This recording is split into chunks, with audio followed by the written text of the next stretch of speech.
Jangan lupa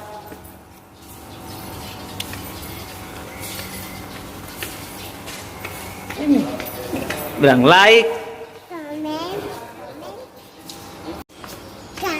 komen, dan subscribe.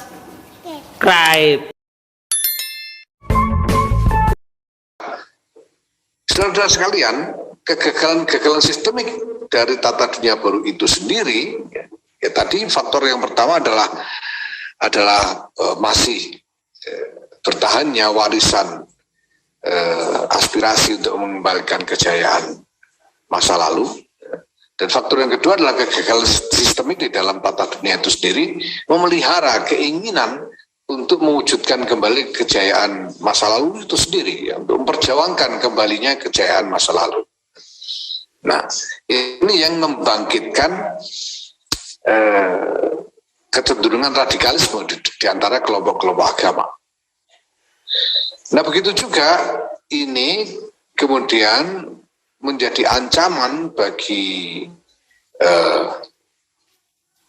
bangsa kita, bagi keutuhan bangsa kita, karena persis di tengah-tengah bangsa yang heterogen ini, yang multi agama, multi aliran, multi etnik dan sebagainya seterusnya, ya ini kalau kemudian muncul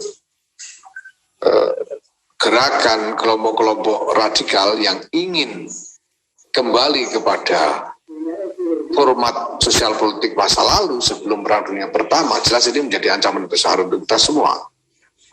Jadi pertama-tama ini adalah ancaman terhadap format tata dunia sesudah Perang Dunia Kedua, dan ancaman terhadap format sosial politik Indonesia, karena format sosial politik Indonesia itu memang didesain untuk menjadi bagian dari tata dunia baru pasca Perang Dunia Kedua itu sendiri. Sehingga kalau tata dunia runtuh, Indonesia runtuh.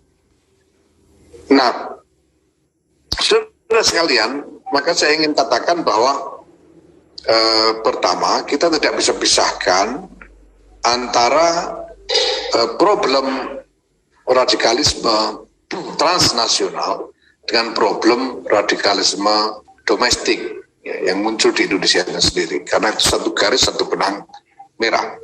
Yang kedua, saudara sekalian, saya ingin tekankan di sini bahwa kalau kita lihat realitasnya, maka sebetulnya kita harus lebih mengadres kepada radikalisme itu sebagai pilihan politik dengan menguliti, ya, atau membedah konsekuensi realistisnya. Itu lebih kita butuhkan daripada kita berdebat soal rujukan-rujukan dalil. Karena ini pada dasarnya adalah pilihan politik. Memang di situ ada hal-hal yang diklaim sebagai otoritas syariat, ya, sebagai misalnya kewajiban-kewajiban syariat. Ya. Tetapi kita harus ingat bahwa syariat itu sendiri sebetulnya wacananya itu tumbuh berdasarkan konteks realitas tertentu. Dan wacana syariat yang mapan memang persis dimapankan pada puncak kemapanan format sosial politik Turki Utsmani. Sehingga sebetulnya wacana syariat itu sendiri bisa dan boleh dan harus dikembangkan sesuai dengan konteks realitas zamannya masing-masing. Ya. Nah, karena akar dari tumbuhnya radikalisme ini adalah runtuhnya format sosial politik Turki Utsmani, ya, dan belum menemukan format yang baru atau masih katakanlah dalam perjuangan untuk mengembalikan format politik Turki Utsmani itu, maka sebetulnya ini adalah pilihan politik, bukan sekedar pilihan mazhab, ya. Bukan hanya soal pilihan mazhab, pilihan politik. Nah, kalau ini pilihan politik, mari kita adres konsekuensi realistisnya. Kalau kita mau ngotot kembali kepada format tatanan sebelum Perang Dunia Pertama, maka semua tatanan yang ada ini harus diruntuhkan. NKRI sebagai negara bangsa harus dibubarkan. Malaysia harus dibubarkan. Brunei Ya, Bangladesh, Pakistan, Saudi semua harus dibubarkan supaya bisa digabungkan kembali di dalam satu global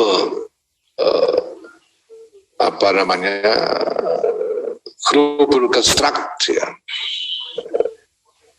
dari dunia Islam ini sebagai satu sistem politik bersama. Itulah artikulasi dari gerakan-gerakan radikal seperti Hizbut Tahrir dan Ikhwanul Muslimun, visi mereka. Nah, ya mari kita lihat konsekuensi realistisnya. Kalau kita mau Indonesia bubar, ya, ini kita butuh pertarungan berapa lama, kita butuh perang berapa puluh tahun. Saya sendiri tidak akan rela Indonesia bubar sebelum saya mati.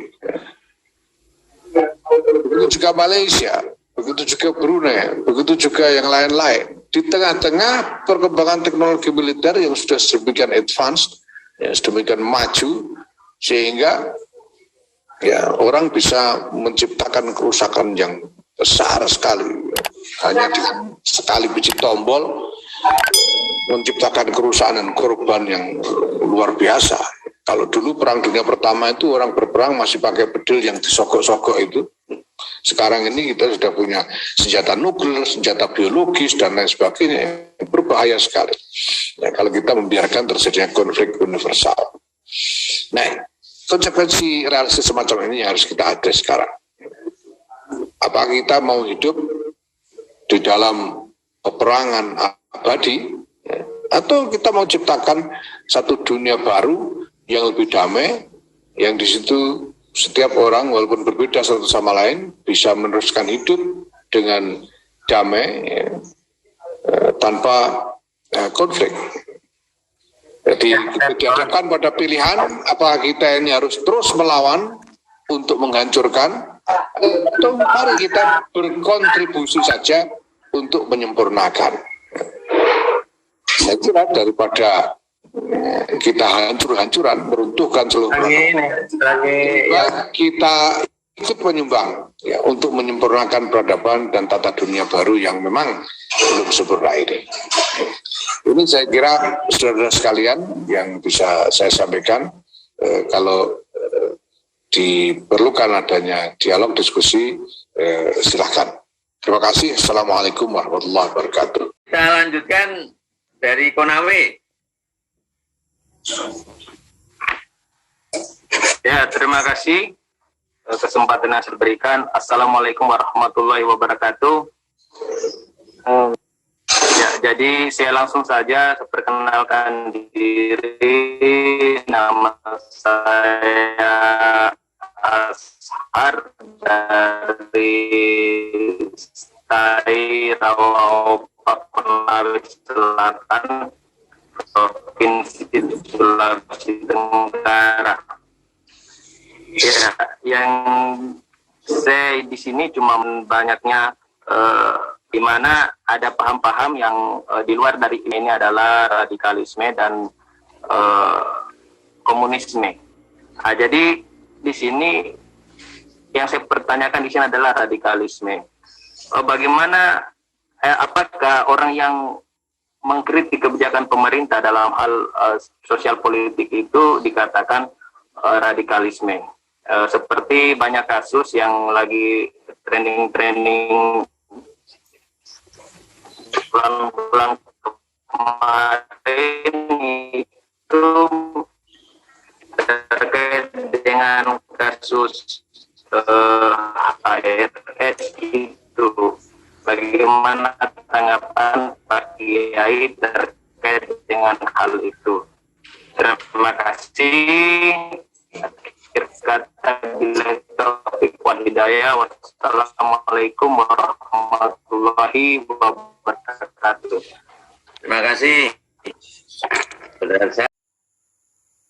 Soal apakah kritik kepada pemerintah ini bisa dianggap radikal atau tidak, ya enggak harus. Itu framing namanya, framing.